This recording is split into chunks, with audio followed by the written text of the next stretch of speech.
Good afternoon, Braves fans, and welcome to this week's edition of the Black and Gold Report, a program all about UNCP athletics. I'm Kevin Freeman, and today on the show we'll be joined by head football coach Pete Shinnick, and for the second half of the program we'll be talking to wrestling coach O.T. Johnson to preview the 2011-2012 wrestling season. But first, and for the last time this season, we're joined by Coach Shinnick. Coach, welcome back. Thank you. It wasn't the most fundamentally sound game that we've ever seen at Grace P. Johnson Stadium, but the Braves get a 31-10 win over West Liberty, finishing the season 8-3. Talk a little bit about Saturday's game for us.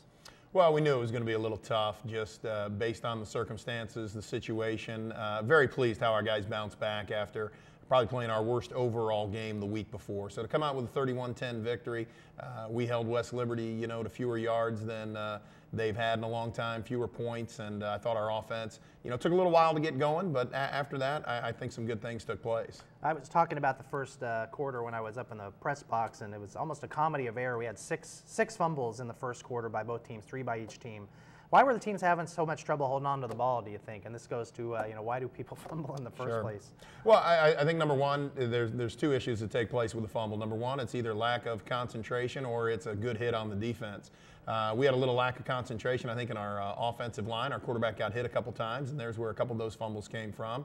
And then we had a little bit of a lack of concentration, in our return game a little bit where the ball was put on the ground.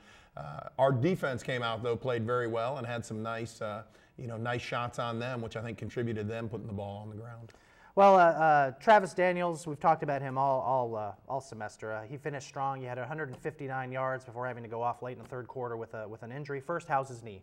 I think it's going to be fine. We don't think it's any major ligament damage, so I think here in the next couple of weeks he'll be able to recover. He's got a couple of all-star game opportunities that he's been nominated for and can play in. So we're getting an MRI, and we should be able to know exactly where he's at, but I don't think it's anything major that will require surgery. So we'll cross our fingers and hope he'll be able to play in those games. I know he got a lot of carries, and prior to the injury, I think he was the only guy who actually got the ball on carries. Were you trying to help him progress further for the Harmon Hill Trophy? Were you thinking about that when you were giving him so many carries? Not really. The way our season's kind of progressed and the way our back rotations worked out is, Travis stays in the first, 5 plays of the series, and then we rotate in with DeMonte and Elliott.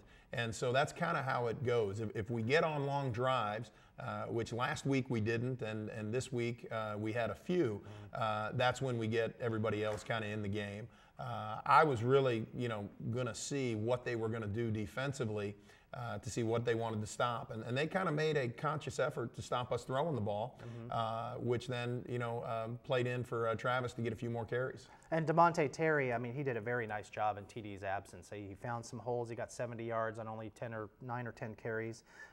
Talk a little bit about what kind of runner he is and how he's going to feature in next year's rotation. Well, DeMonte came in and played like we'd hoped he would. All throughout the season, he has been a nice, change of pace from Travis. And last couple of weeks, he hasn't touched the ball very much, but he's continued to work hard and do things. I'm really excited about what we saw because I think he ran the way he's capable of. He's a physical runner. When he gets his shoulders low, he's very difficult to tackle. And, like you said, he had 10 carries, 70 yards. I think he finished the season with about 380 yards rushing, over 5 yards a carry. So we're excited about the future with him back there. Outstanding. The last game of the season, of course, you finished 8-3, as we mentioned. What did you tell your team in the locker room after the final whistle? Well, just very pleased, that they were able to respond. Every time we lost a game this year, we were able to come back and get a victory. And then I think the other part that I talked to them about was, we came off a 5-5 season that everyone was disappointed in the year before. So to be able to get back to what we think we're capable of doing year in and year out was very important this season. And I really praised our senior class because they're the ones who kind of set the standard and set the bar for what our expectations would be, what the work ethic would be, and how our practices and games would go. So just told them I was proud of them, loved them, and excited to see that work out and to finish the season 8-3.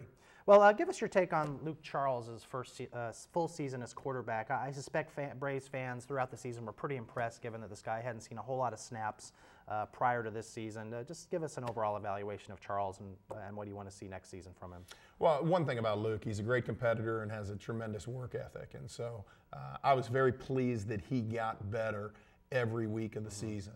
I think the last couple weeks, I think he kind of tapered off. So I think, weeks 1 through 9, he was playing as good a football as I would have hoped or would have imagined for him to do. And so he's got some things he's got to work on in the off season, and there's areas that of his game that he needs to improve if he wants to take the next step.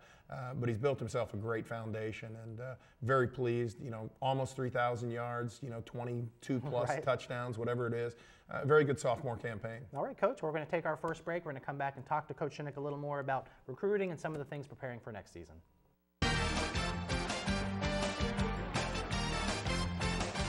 Founded in 1887 as the Croatan Normal School, the University of North Carolina at Pembroke has grown to a student body of over 6,000 and is now one of the most diverse institutions in the nation. As we prepare to celebrate our 125th anniversary in 2012, we remember the rich heritage of this institution and anticipate an exciting future. With an average class size of 21 students, the University of North Carolina at Pembroke is a place where students will get the personal attention they deserve at a great value. If you want to know your professors and classmates and have an enriching experience inside and outside of the classroom, then UNC Pembroke might be exactly what you're looking for.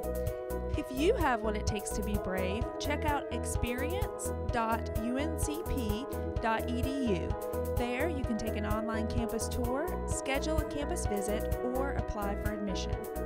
Going to UNCP isn't for everyone. It's for the brave.